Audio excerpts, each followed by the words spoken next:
மத்தியில் ஆட்சியில் இருக்கும்போது இவங்க காங்கிரஸ் மந்திரி சபையில் இருக்கும்போது அப்போ ஏன் கவர்னரை வந்து எதிர்க்கல? கவர்னர் போஸ்ட் வேண்டானியே வந்து இவங்க போராட்டமோ இல்லை கவர்னரை திரும்ப பெற வேணும்ன்ற கோரிக்கையே வைக்கல. ஸோ இது வந்து நம்ம வந்து ஒரு டைவர்ஷன் பாலிடிக்ஸாக எடுத்துக்கலாம்.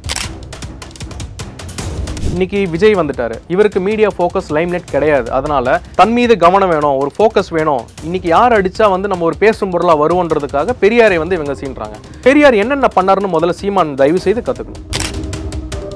பேஸ் விஜயா இருக்கிறாரு, ஆனால் புஷி ஆனந்த் தான் எல்லாமே ஆர்கனைசராக இருக்கார். அவரை தாண்டி ஒரு மாவட்ட செயலை கூட போட முடியல. இப்படி இருந்தால் இது வந்து நல்லதுக்கு கிடையாதுன்னு அவரே வந்து பீதி அடைகிறார். 2026க்குள்ள கட்சி இருக்குமான்றது தெரியவில்லை. 2% டவுட் தான். ஜான் ஆரோக்கியசாமி 2% சொல்லியிருக்கிறார். நான் வந்து 0.2% தான் நான் எண்ணுகிறேன்.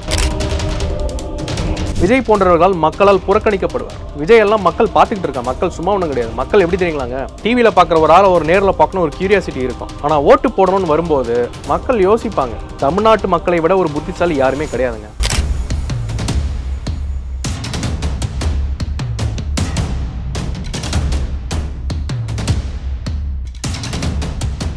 ரியல் ஒன் நேயர்களுக்கு வணக்கம். இன்றைய நேர்காணலுக்காக நம்முடன் இணைகிறார் அரசியல் விமர்சகர் திரு டாக்டர் கார்த்திகேயன் அவர்கள். வணக்கம் சார். வணக்கம் ஹரி சார். ஆளுநரை திரும்ப பெறணும்னு சொல்லிட்டு சமீபத்தில் திமுக ஒரு போராட்டத்தையே கையில் எடுத்தாங்க. இப்போ ஒரு வழக்காக பொதுநல மனுவாக உச்சநீதிமன்றத்தில் ஒருத்தர் வந்து கேஸாக ஃபைல் பண்ணியிருக்காரு. இது எப்படி பார்க்குறீங்க சார்? அதாவது இப்போது சுப்ரீம் கோர்ட் உச்சநீதிமன்றத்தில் கவர்னரை திரும்ப பெற வேண்டும் அப்படின்னு சொல்லி ஒரு பொதுநல வழக்கு வந்து ஒன்று பதிவாக இருந்தது. இது ரொம்ப வேடிக்கையாகவும் வினோதமாகவும் விசித்திரமாகவும் இருக்குது. அதாவது கவர்னர் அப்படின்றது வந்து ஆளுநர்ன்றது ஒரு கான்ஸ்டிடியூஷனல் போஸ்ட். மத்திய அரசாங்கம் பரிந்துரை பண்ணி நம்மளுடைய குடியரசுத் தலைவர் பிரசிடென்ட் தான் அவங்களை அப்பாயிண்ட் பண்ணுறதோ இல்லை திரும்ப பெறதோ இதுக்கான விஷயம் இருக்குது. இதுக்கு வந்து ஜுடிஷியலில் எந்த பவருமே கிடையாது. அக்கார்டிங் டு ஆர்டிகல் 361 அது சட்டத்திட்டத்துக்கு படி பிரசிடென்ட் குடியரசுத் தலைவருக்கு தான் அதுக்கான ஒரு அதிகாரங்கள் இருக்குது. நீதிமன்றத்துக்கும் அவருக்கு லீகல் இம்யூனிட்டி இருக்குது. எந்த ஒரு கோர்ட்டுமே ஒரு ஆளுநரை கோர்ட்டுக்கு சம்மன் பண்ணி கூப்பிடவோ இல்லை இவங்களை தண்டிக்கவோ சட்டத்தில் இடம் கிடையாது. ஸோ இது வந்து சுப்ரீம் கோர்ட்டில் இந்த கேஸ் வந்து இன்னைக்கு அட்மிஷன் ஆயிருக்கு. இதில் எந்த விதமான ஒரு மாற்றமும் வராது. இது வந்து ஒரு கவன ஈர்ப்பாக தான் நம்ம இதை எடுத்துக்கணும். ரெண்டாவது, கவர்னர் அவருடைய பொறுப்புகள் என்ன நீங்கள் பார்த்தீங்கன்னா, இன்னைக்கு ஒரு கவர்னர் தான் ஒரு மாநிலத்தினுடைய முதலமைச்சர், அட்வொகேட் ஜெனரல், தலைமை நீதிபதி, இவங்களெல்லாம் ஒரு டிஜிபி இவங்க போல நியமனம் பண்ணுறதுக்கான அதிகாரம் அவருக்கு தான் இருக்குது. ஒருவேளை ஒரு மாநிலத்தினுடைய ஒரு அரசாங்கத்தை டிஸ்மிஸ் செய்யப்பட்டால், குடியரசுத் தலைவர் டிஸ்மிஸ் செய்யப்பட்டால் கவர்னர் ஆட்சி, அதாவது பிரசிடென்ட் ரூல், கவர்னர் தான் அதை வந்து நடத்துவார்.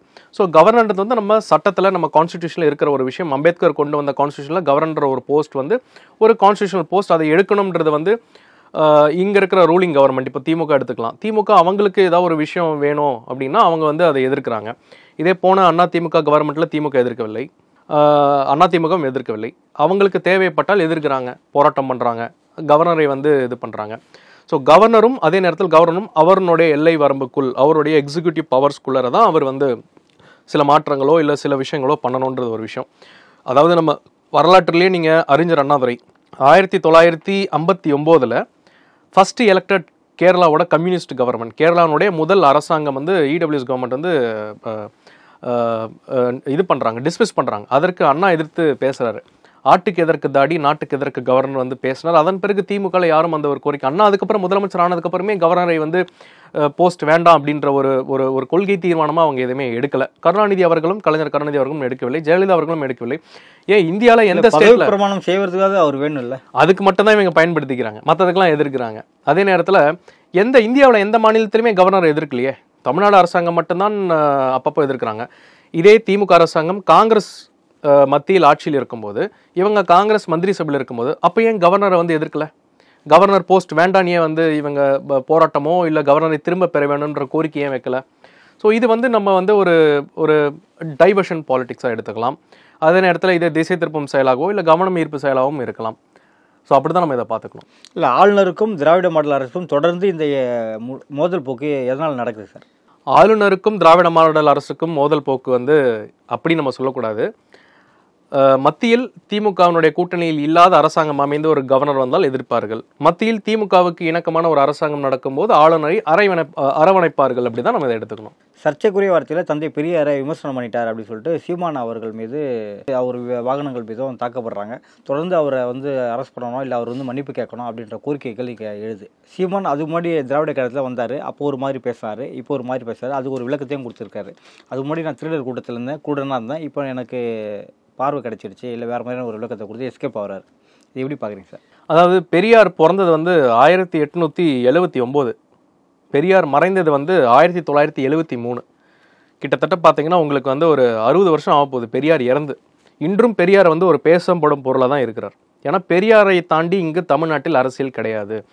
பெரியாரை உங்களுக்கு இப்போ சீமான் பெரியாரை இன்னும் அரசியல் முன்னிலைப்படுத்துவது என்னன்னா அதிமுக இன்னும் அதிக அளவில் பண்ணுறதில்ல. திமுக மட்டும்தான் கம்பேர் பண்ணோம், திமுக தான் அதிகமாக பண்ணுறாங்கல்ல. அதாவது அதிமுக ஆட்சிக்கு வரும்போதெல்லாம் அதிமுக வந்து பெரியாருடைய பிறந்த நாளுக்கு மாலை போடுவாங்க, பெரியார் நினைவு நாளுக்கு மலர் வளையம் வைப்பாங்க. அதோட அதிமுக பெரியாரை வந்து எடுத்துக்கிறது இல்லை. இந்த காலகட்டத்தில் இதே பெரியாருடைய கொள்கைகளை வந்து இடஒதுக்கீடு 69% தமிழ்நாட்டின் இடஒதுக்கீடை கான்ஸ்டிடியூஷனலாக அதை வந்து சுப்ரீம் கோர்ட்டில் இந்திரா சாவணி கேஸில் சேலஞ்ச் ஆகும்போது புரட்சி தலைவி ஜெயலலிதா அம்மா தான் வந்து அதை ஆர்டிக்கல் ஷெட்யூல் 9 கொண்டு போய் வச்சு அதுக்கு சட்ட பாதுகாப்பு கான்ஸ்டிடியூஷனல் ப்ரொடெக்ஷன் கொடுக்குறாங்க. அப்பொழுது திக வந்து சமூக நீதி காத்த வீராங்கனைன்னு ஒரு பட்டம் வந்து நம்ம கி வீரமணி அவர்கள் கொடுக்குறாங்க. அதிமுகவும் பெரியார் கொள்கைகள், அதாவதுங்க ஒரு விஷயம் பெரியாரை பற்றி நம்ம அதை சொல்லி ஆகணும். இன்றைக்கி சீமான் எதிர்க்கிறாங்க, பிஜேபி எதிர்க்கிறாங்கன்றதை தாண்டி உங்களுக்கு பிடிக்கலன்னா நீங்கள் பெரியாரை ஃபாலோ பண்ணாதீங்க, நீங்கள் அவர் கருத்தை ஏற்றுக்காதீங்க. எனக்கு பிடிக்கலப்பா, எனக்கு அது தேவையில்லப்பான்னு சொல்லிட்டு போகலாம். ஆனால் பெரியார் போன்ற ஒரு சமூக சீர்திருத்தவாதியை வந்து நம்ம வந்து தனிப்பட்ட முறையில் தாக்குதல் பண்ணுறது, அவர் வந்து கேலி கிண்டல் பண்ணுறது வந்து நான் வன்மையாக கண்டிக்கிறேன். ஏனென்றால் ஒரு சின்ன ஒரு விளக்கம், பெரியார் வந்து ஒரு நல்ல வசதியான குடும்பத்தில் பிறந்து பிறகு இந்த சமூகத்தில் வராங்க. சமூகத்தில் வந்து அப்போது நீதி கட்சி 1919 நீதி கட்சி ஃபார்ம் ஆகும்போது அவங்க வந்து இந்த பிராமினிக்கல் டாமினன்ஸ், அதாவது பிராமினிக்கல் சுப்ரீமசி அப்படின்னு சொல்லுவாங்க, பிராமணர்களுடைய ஆதிக்கம், வர்ணாசிர தர்மத்தை இது பண்ணுறது, மனு ஸ்மிருதியை வந்து இம்ப்ளிமெண்ட் பண்ணுறது, சமூகத்தில் ஏற்றத்தாழ்வு பிறப்பின் அடிப்படையிலையும் நீ செய்கிற தொழிலின் அடிப்படையிலையும் ஒரு மனிதர்கள் வந்து பிரித்து தீண்டாமை, அன்டச்சபிலிட்டி, நீ தீண்டத்தகாத ஜாதி, நீ கீழ் ஜாதின்னு சொல்லி நம்மளை வந்து ஒதுக்கப்படும் போது நீதி கட்சி தான் எதிர்த்து இதை போராடுறாங்க. இதுக்கு வாய்ஸ் கொடுத்து பிராமணர்கள் அல்லாத இயக்கம்னு ஒன்று ஆரம்பிக்கிறாங்க, திராவிடர் சங்கம்னு ஒன்று ஆரம்பிக்கிறாங்க, நான் பிராமணிக்கல் ஹாஸ்டல் மெட்ராஸில் முதல்ல நம்மளுடைய சி நடேசனார், டிஎம் நாயர், பனகல் மகாராஜா இவங்கெல்லாம் கொண்டு வந்து வராங்க. அப்படி இருந்து தான் நம்மெல்லாம் நிறைய பேருக்கு கல்வி கிடைக்குது. ரெண்டாவது, இந்தியாவிலேயே தமிழ்நாடு தான் முதல்ல இடஒதுக்கீடு கொண்டு வந்த ஒரு மாநிலம். மெட்ராஸ் பிரசிடென்சி, மெட்ராஸ் ராஜதானியாக இருந்தப்பவே 1921 முத்தையா முதலியாரும் நடேச முதலியார் இவர்கள் வந்து, அதாவது அவங்க பேர் கெசட்டில் முதலியார் தான் இருந்ததுங்க, அவங்க வந்து இந்த சமூகத்துக்கு வந்து ஒரு இடஒதுக்கீடு வேணும் அப்படின்னு சொல்லி தான் நம்மளுக்கு 1921 நம்மளுக்கு வந்து ஒரு 40% இடஒதுக்கீடு கிடைக்குதுங்க. எஸ்சி எஸ்டி மக்களுக்கும் பிற்படுத்தப்பட்ட மக்கள் பிசி மக்களுக்கும் இடஒதுக்கீடு கிடைக்குது. இது 28 தான் வந்து நடைமுறைக்கு வருது. பிறகு நம்மளுடைய கான்ஸ்டிடியூஷன் வந்ததுக்கப்புறமா 1950 நம்மளுடைய கான்ஸ்டிடியூஷன் வந்ததுக்கப்புறம் இந்த இடஒதுக்கீடு வந்து ரத்து செய்யப்படுது. இதை எதிர்த்து பெரியார் அவர் ப்ரெஷர் பண்ணி வாய்ஸ் கொடுத்து காமராஜர் மூலயமாக தான் ஃபர்ஸ்ட் கான்ஸ்டிடியூஷனல் அமெண்ட்மெண்ட் 1951 கொண்டு வராங்க. அப்போதான் 44% இடஒதுக்கீடு நம்மளுக்கு கிடைக்குது. அந்த இடஒதுக்கீடு தான் இன்னைக்கு நாளடைவில் 69% இடஒதுக்கீடா நம்மளுக்கு வந்து இன்க்ரீஸ் ஆகிருக்குது. இந்த இடஒதுக்கீடு இருக்கிறதுனால தான் ரொம்ப ஒடுக்கப்பட்ட மக்கள், ஏழை எளிய மக்கள், கிராமத்தில் சேரி காலனி இன்னும் இருக்குதுங்க. இன்னைக்கு பெரியாரோ இல்லாட்டி இந்த இடஒதுக்கீடு இல்லையோ இல்லை நீதி கட்சி இல்லை என்றால் இன்னைக்கு எப்படி இருக்கும் யோசிச்சு பாருங்க. பொது தெருவில் நம்ம நடக்க முடியாது, செருப்பு போடக்கூடாது, தோளில் துண்டு அணியக்கூடாது, நீ தீண்டாதவன், நீ வந்து பொது குளத்துலையோ நீ வந்து ஒரு கிணத்துல தண்ணி எடுக்கக்கூடாதுன்னு தீண்டாமல் இன்னும் இருக்குது. ஏங்க இன்னைய வரைக்கும் உங்களாலேயும் என்னாலேயோ ஒரு கோயில் மூலஸ்தானத்துக்குள்ளே போக முடியுமா சொல்லுங்கள்? நான் டாக்டர் தான், வசதியானவன் தான், என்னாலேயே போக முடியலங்க. இத்தனைக்கும் எங்கள் ஃபேமிலி, எங்கள் தாத்தாலாம் 2-3 கோயில்களே கட்டி விட்டுருக்கோம், எங்களாலேயே உள்ளே போக முடியாது, கோயில் கட்டினவங்களையும் போக முடியாது. இதுதான் சமூக ஏற்றத்தாழ்வு, சோஷியல் இன்இக்வாலிட்டி, வர்ணாசிர தர்மம் இதுதான் சொல்லுது. இப்போ இன்னைக்கே நம்மளுக்கு இவ்வளோ டிஸ்கிரிமினேஷன் இருக்குது. இப்போ வேங்கவயலில் பார்த்துருப்போம் மலம் கலந்த தண்ணீர். இப்போ இளையராஜாவை ஸ்ரீவல்லிபுத்தூர் கோயிலில் விடலை. ரெண்டாவது, நம்மளுடைய தில்லை நடராஜர் கோயிலில் அந்த கனக சபை மேலே ஏறி நின்று பார்க்கறதுக்கு கூட ஒரு மக்களுக்கு வந்து பர்மிஷன் கிடையாது. இந்த காலகட்டம் 2025-24 இவ்வளோ ஏற்றத்தாழ்வு இருக்குன்னா நீங்கள் 1920, 30, 40 யோசிச்சு பாருங்களேன்.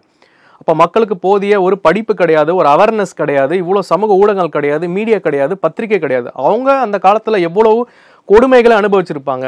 சீமான் இது போல சர்ச்சைக்குரிய வார்த்தை பேச என்ன காரணம் சார்? சீமான் வந்து இன்னைக்கு வந்து அவர் கட்சி பிரிஞ்சு போயிட்டு இருக்குது. நிர்வாகிகள் கூண்டோடு கரைஞ்சும் போது பிரிஞ்சும் போது கூண்டோடு எல்லாம் கரைஞ்சிக்கிட்டு இருக்கிறாங்க. மாவட்ட தலைவர் தலைமையில் எல்லாம் பிரிஞ்சு போயிட்டு இருக்கிறாங்க. இன்னைக்கு விஜய் வந்துட்டாரு, இவருக்கு மீடியா ஃபோக்கஸ் லைம்லைட் கிடையாது. அதனால தன் மீது கவனம் வேணும், ஒரு ஃபோக்கஸ் வேணும். இன்னைக்கு யார் அடிச்சா வந்து நம்ம ஒரு பேசும் பொருளாக வருவோன்றதுக்காக பெரியாரை வந்து இவங்க சீன்றாங்க. பெரியார் என்னென்ன பண்ணாருன்னு முதல்ல சீமான் தயவு செய்து கற்றுக்கணும். சீமான் வந்து ஒரு காலேஜுக்கோ ஒரு ஸ்கூலுக்கோ போய் ஒரு டிகிரி வாங்கியிருக்காரு எனக்கு தெரியல. ஆனால் அண்ணன் சீமான் அவர்களுக்கு நான் சொல்கிறேன், பெரியார் வந்து இந்த சமூக ஏற்றத்தாழ்வை ஒழிக்கிறதுக்கு அவர் தான் முதல்ல வாய்ஸ் கொடுத்தார். நீ வந்து கடவுளின் பெயரால் உன்னை வந்து ஒரு முட்டாளாக்குறான், உன்னை வந்து கோயிலுக்குள்ளே விட மாட்டான், நீ இதை எதிர்த்து கேள்வி கேளு. வைக்கோம் 1924 கோட்டயம் மாவட்டத்தில் கேரளாவில் மகாதேவன் கோயில் உள்ள ஒரு சமூக நீ வரக்கூடாதான்னு சொல்கிறாங்க. இங்கிருந்து கிளம்பி உள்ளே போய் வைக்கம் சத்தியாகிரகம் நடக்குதுங்க. எங்கே நம்ம தமிழ்நாட்டுக்கு மட்டுமே பெரியார் வந்து சீர்திருத்தம் கொண்டு வந்து கேரளாலையும் கொண்டு வந்தார். இப்போ தான் அங்கே வைக்கம் சென்டனரி இயர் வந்து சீஃப் மினிஸ்டர் திறந்து வச்சாங்க. ரெண்டாவது, தமிழ் மொழி வந்து காட்டுமிராண்டி மொழின்னு பெரியார் சொன்னதாக சொல்கிறாங்க. தமிழ் மொழியை ஒரு மீடியமாக கொண்டு வரணும்னு முதல்ல நம்மளுக்கு ஒரு அவேர்னஸ் கொடுத்ததே பெரியார் தான். பெண்கள் சம உரிமை, பெண்களை யோசிச்சு பாருங்க. இன்னைக்கு சீமானுடைய மனைவி அவர்களுக்கு அவங்க அப்பா சபாநாயகர் அவருடைய சொத்துல பாதி சொத்து கிடைக்குதுன்னு எப்படி கிடைச்சதுங்க? பெண்களுக்கு ரைட் டு ப்ராப்பர்ட்டி, பெண்களுக்கு சமமான சொத்துரிமை இருக்குது, பெண்களுக்கு ஓட்டுரிமை வேணும். அமெரிக்காவுக்கே ஓட்டுரிமை, நம்ம பெண்கள் ஓட்டு போட்டதுக்கு அப்புறம் தான் அமெரிக்காவில் இருக்கிற பெண்களுக்கு ஓட்டுரிமை கிடைச்சது.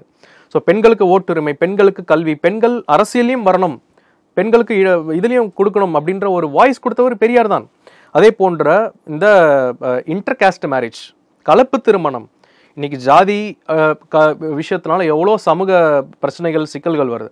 அந்த காலகட்டத்திலேயே 40கள் 50களெல்லாம் எப்படி ஒரு பிரச்சனைகள் அவர் ஃபேஸ் பண்ண. இன்டர்காஸ்ட் மேரேஜ் அவர் தான் முதல்ல சொல்கிறாங்க. அதன் பிறகு இவர் நீதி கட்சி காங்கிரஸ்லேருந்து வெளியேறி வந்து சுயமரியாதை இயக்கம் ஆரம்பித்து நீதி கட்சியிலிருந்து அதனுடைய தலைவர் 39 ஆகி அதன் பிறகு திராவிடர் கழகம் 44 ஆரம்பித்து அவருடைய மக்கள் பணி நீங்கள் பார்த்தீங்கன்னா 90 வயசு வரைக்கும் மூத்திர சட்டின்னு சொல்லுவாங்க. அதாவது யூரின் கத்தீட்டர் போட்டுட்டு அவர் இறனையாக இருந்துச்சுங்க. 90 வயசு வரைக்கும் ரோடோட சுற்றி மக்களுக்கு ஒரு அவேர்னஸ். என்ன அவர் சொன்னது வந்து கொஞ்சம் ஹார்ஷான ஒரு ஹார்ட் லைனராக அவர் சொல்லியிருக்கலாம். ஆனால் பெரியார் கருத்துக்களும் பெரியார் கொள்கைகளும் இருந்ததுனால தான் என்னை போன்றவர்கள், உன்னை போன்றவர்கள், ஏன் சீமான் இன்னைக்கு மைக்கு முன்னாடி பேசுறதுக்கு காரணமே பெரியார் தாங்க. பெரியார் போன்றவர்கள் இருந்ததுனால தான் நம்மளுக்கு இன்னைக்கு இந்த ஒரு சமுதாயத்தில் ஒரு ஈக்குவாலிட்டி அது நடக்குது. இவ்வளோ பேசுகிற ஒரு சீமான் அவர்கள் சுப்ரீம் கோர்ட்டில் எத்தனை தாழ்த்தப்பட்ட பிற்படுத்தப்பட்ட ஜட்ஜுகள் இருக்காங்க, ஏன் அவர் அதை பற்றி பேசலை? ஹை கோர்ட்டில் எத்தனை பேர் இருக்கிறாங்க, அங்கே இடஒதுக்கீடு இருக்குதா? ஒரு IIM இந்தியன் இன்ஸ்டியூட் ஆஃப் மேனேஜ்மெண்ட்டில் இருக்குதா? IIT எத்தனை பேர் பிசி ரிசர்வேஷன், அங்கே 27% பிசி ரிசர்வேஷன் ஃபாலோ பண்ணியிருக்கிறாங்க, இருக்குதா? மத்திய அரசாங்க பணிகள் ரயில்வேஸில், பேங்க்கில், ஃபினான்ஷியல் டிபார்ட்மெண்ட்ஸில் இருக்குதா? எதுலையுமே இன்னும் முழுமையான இது பெறலை. சீமான் அதை எதிர்த்து பேசலாமே, நீங்களும் ஒரு பிற்படுத்தப்பட்டவர் தானே, ஏன் அதை பற்றி பேசாமல் நீங்கள் பெரியார் கொள்கைகளை நீங்கள் எதிர்க்கலாமே கண்டி, ஏன் பெரியாரை நீங்கள் இதை பண்ணுறீங்க? ஸோ அப்போது உங்களுடைய உள்நோக்கம் என்ன? நீங்கள் யார் தூண்டுதலின் பேர் பண்ணுறீங்க? இதுதான் நம்மளுடைய கேள்வி. அண்ட் இது பெரியாரை இந்த அளவுக்கு தரைகுறவாக பேசுகிற சீமான் அவர்களுக்கு என்னுடைய பர்சனல் கண்டனங்கள்ங்க. விஜயோட ஆலோசகராக இருக்கக்கூடிய ஜான் ஆரோக்கியசாமி அவர்கள் பேசிய ஒரு ஆடியோ வந்து ரிலீஸ் ஆகி ஒரு பெரிய அந்த தாவக கட்சியிலேயே வந்து ஒரு பெரிய அதிர்வலையை ஏற்படுத்தியிருக்கு. அதாவது யாரை டார்கெட் பண்ணி அந்த ஆடியோ ரிலீஸ் ஆயிருக்கு. அதாவது ட்விட்டர், ஃபேஸ்புக்கில் இன்னைக்கு வந்து ஒரே கன்ஜஸ்ட் டிராஃபிக் ஜாம் ஆயிடுச்சு. Memes traffic jam. ஒரு பக்கம் சீமான் மீம்ஸ், இன்னொரு பக்கம் தம்பி நம்மளுடைய இளைய தளபதியினுடைய தாவாக்கா அனில் இல்லைங்க, இல்லை அவங்க அனில் தான் சொல்லுவாங்க. அனில் நான் சொல்லலை, அணின்னு நான் சொன்னேன், அனில் நான் சொல்லுறேன். அனில் தான் மீம்லாம் போடுறாங்க. தாவி கொண்டிருக்கும் தாவாக்காவில் இருக்கிறதே 10 பேர், உங்களுக்குள்ள ஏண்டா சண்டைன்ற மாதிரி தாவாக்கா நிர்வாகி அவர்களுடைய பொலிட்டிக்கல் ஸ்ட்ராட்டஜிஸ்ட் ஜான் ஆரோக்கியசாமி பேசுகிற ஒரு உரையாடல் 26 நிமிஷம் உரையாடல் வந்துருச்சு. இப்போ தான் தெரிஞ்சது, டேய் நீங்கள் வந்து இன்னும் இப்படி தாண்டா இருக்கீங்க, இன்னும் ஸ்கூல் பசங்க லெவலில் சண்டை போட்டுட்டு இருக்கீங்க லெவலில் இருக்குது. அதில் பேசுகிறாங்க 2% கூட இவங்க ஓட்டு தாண்ட மாட்டாங்க. இங்க தலைவர் விஜய் தலைவரா இல்ல புசி ஆனந்த் தலைவரானே தெரியல. வேற வெளியில வேற யாராவது சொல்லியிருந்தா பரவாயில்லையா? ஜான் ஆரோக்கியசாமியே சொல்றாரு, ஆலோசகரே சொல்றாருன்றதான் வேடிக்கை. வளர்க்கக்கூடிய ஆலோசகரே சொல்றதுதான் சொல்றாரு. ஒரு பெரிய அவர் என்ன சொன்னாரு கூட நீங்க கட் பண்ணி கூட போடுங்க. இப்படியே போயிட்டு இந்த கட்சி 2% கூட தாண்டாது. இங்க யாரு தலைவர்னே தெரியல. ஃபேஸ் விஜயா இருக்கிறாரு, ஆனா புசி ஆனந்த் தான் எல்லாமே ஆர்கனைசரா இருக்காரு. அவரை தாண்டி ஒரு மாவட்ட செயலை கூட போட முடியல. இப்படி இருந்தா இது வந்து நல்லதுக்கு கிடையாதுன்னு அவரே வந்து பீதி அடைகிறார். ஸோ தாவாக்கா அணியினர் வந்து இப்போது நாங்கள் வந்து நீங்கள் மன்றத்தில் கை வைக்கக்கூடாது, அப்புறம் பெரிய பிரச்சனையான விஜய் பயந்துட்டார். விஜய் என்ன சொன்னாலும் கேட்டுக்கிறார், ஆனால் அதை எல்லாத்தையுமே புசி ஆனந்த் கிட்ட சொல்லிடுறாரு. இப்போ எனக்கு என்ன சந்தேகம்னா, தாவாக்கால தலைவர் புசி ஆனந்தா இல்லை விஜயான்னு தெரியல. விஜய் அவர்கள் கட்சி அக்டோபர் 27 தான் அந்த மாநாடு போட்டதுக்கப்புறம் ஒரே ஒரு வாட்டி அந்த அம்பேத்கர் புக் ரிலீஸ்க்கு வந்தார். அதுக்கப்புறம் ஒர்க் ஃப்ரம் ஹோம், அதாவது ஐடி கம்பெனிக்காரங்க தான் ஒர்க் ஃப்ரம் ஹோம் பண்ணுவாங்க, பேங்க்காரங்க ஒர்க் ஃப்ரம் ஹோம் பண்ணுவாங்க. முதல்ல இந்தியாவிலேயே உலகத்திலேயே ஏன் இந்த அகில உலக இதுலேயுமே இந்த அண்டம், புவி அண்டம், யூனிவர்ஸ் அண்ட் மில்கிவே கேலக்சியில் ஒரு அரசியல்வாதி ஒர்க் ஃப்ரம் ஹோம் பண்ணுறதை நான் இப்போ தான் பார்த்தேங்க. வீரமங்கை வேலுநாச்சியார் பிறந்தனால வீட்டில் ஒரு ஃபோட்டோ போட்டு மாலை போட்டுட்டு வணக்கம். பெரியார் பிறந்த நாளா மாலை போட்டு வணக்கம். இல்லை, பெரியார் அவர்களுக்கு வெளியில் வந்தார்ல, அது வந்து கட்சி ஆரம்பிக்கிறதுக்கு முன்னாடி. பிறகு வஉசியினுடைய தான் போட்டுட்டு ஒரு வணக்கம். யாருக்கு ஒரு பிரச்சனை வந்தாலும் வீட்டிலே வந்து போட்டுட்டு வணக்கம். வெள்ளம் புயல் வருதா, பாதிக்கப்பட்ட மக்களை வீட்டுக்குள்ளே கூட்டிகிட்டு வந்து ஒர்க் ஃப்ரம் ஹோம். களத்துக்கே போக மாட்டார் விஜய். நான் இதை தான் நம்ம பழைய இன்டர்வியூவில் சொன்னோம். விஜய்ன்றவர் எல்லாருமே வந்து ஒரு ஏசி ரூம், ஒரு கேரவன், ஒரு பார்ட் டைம் பொலிட்டீஷியன், அரசியல்வாதி. மக்கள் பிரச்சனைக்கு இவங்கெல்லாம் வரமாட்டாங்க. வேர்வை என்றால் என்ன என்று தெரியாது. செருப்பு இல்லாமல் ரோட்டிலேயோ இல்லையோ உங்களுடைய பாதம் வந்து மண்ணிலையோ தரையிலோ பட்டதே கிடையாது. பஞ்சுமத்திலையும் பூக்களிலும் அதில் தான் உங்களுடைய பாதங்கள் படும். கஷ்டப்பட மாட்டாங்க. வேர்வையே அவங்களுக்கு என்னென்னே தெரியும். ஒரு சுழி வேர்வை வந்துருச்சுன்னா அவங்களுக்கு அதை விட ஒரு பெரிய இதே கிடையாது. இவர்கள் தான் மக்களை வந்து நல்லது செய்ய போகிற தலைவர்களா? இவர்கள் தான் மக்களுக்கு குரல் கொடுப்பாங்களா? மக்களுக்கு ஒரு பிரச்சனை இவங்க தான் வந்து நிற்பாங்களா? சொல்லுங்கள். ஒரு புயல், நீங்கள் மாநாடு போட்ட அதே விக்கிரவாண்டியில் தான் விழுப்புரத்தில் வெள்ளம் வந்ததுக்கே நீங்கள் போய் பார்க்கவில்லை. நிலம் கொடுத்தவர்களுக்கும் நீங்கள் வீட்டுக்கு வாங்க, உங்களுக்கு நாங்கள் வந்து கிஃப்ட் கொடுக்குறோம், உங்களுக்கு நன்றி சொல்லணும், அதுக்கும் வண்டி வச்சு வீட்டுக்கு கூட்டிகிட்டு வர. ஸோ இவங்க எல்லாருமே ஒரு call sheet politicians, part time politicians. இப்படி தான் வந்தார் கமல்ஹாசன். இன்னைக்கு எங்கே இருக்கிறாரு? மைக்கை வச்சு என்ன இந்த டார்ச் செட் வச்சு டிவி அடித்தார், என்னென்னமோ பேசினார். இன்னைக்கு எங்கே இருக்கிறார்? திமுகவில் போய் அடைக்கலம் அறிவாலயத்தில் இருக்கிறார். திமுக தான் எல்லாமே ராஜ்யசபா சீட் எதோ கொடுக்குறதா சொல்லியிருக்கிறாங்க. விஜயும் அப்படி தான் இருப்பார். 2026 பார்ப்போம் விஜய் என்ன பெர்ஃபார்ம் பண்ணுறாரு அப்படின்ட்டு. அண்டு தாவாக்கா அணியினர் வந்து 2026க்குள்ள கட்சி இருக்குமான்றது தெரியவில்லை. 2% டவுட் தான். ஜான் ஆரோக்கியசாமி 2% சொல்லியிருக்கிறார். நான் வந்து 0.2% தான் நான் எண்ணுகிறேன். எதனால் அப்படி முடிவு வரீங்க சார்? ஏன்னா விஜயோட படத்துக்காக தான் வெயிட்டிங்க. அந்த படம் முடிச்சுன்னா தீவிரமாக இறங்கி அவர் சுற்றுப்பயணம்லாம் போகிறத மாதிரிலாம் தகவல் வந்துட்டுருக்கு. போய் 22 மாற்றிட மாட்டாரா? அதாவது ஒரு அரசியல்வாதின்னா மக்களை கூடயே இருக்கணும். Be with the people, for the people, live with the people Anna சொல்லியிருக்காங்க, பேரேந்திர அண்ணா. அந்த மாதிரி மக்கள் கூட நீ இரு. நீ டீ கடைக்கு போனால் தான் மக்கள் என்ன பேசுகிறான்னு தெரியும். நீ வந்து அரண்மனையிலே உட்காந்துட்டு ராஜா அரண்மனையிலே உட்காந்து மக்கள் எல்லாம் சந்தோஷமாக இருக்கிறாங்க, இது என்ன ரோமானியர்களுடைய சர்வாதிகார ஆட்சியா? மக்கள் கூட போ, என்ன பிரச்சனை கேளு, மக்கள்கிட்ட பேசுங்க. ஒரு பூக்கடைக்காரம்மா கிட்ட உட்காந்து கேட்டால் தான் தெரியும் என்ன பிரச்சனை.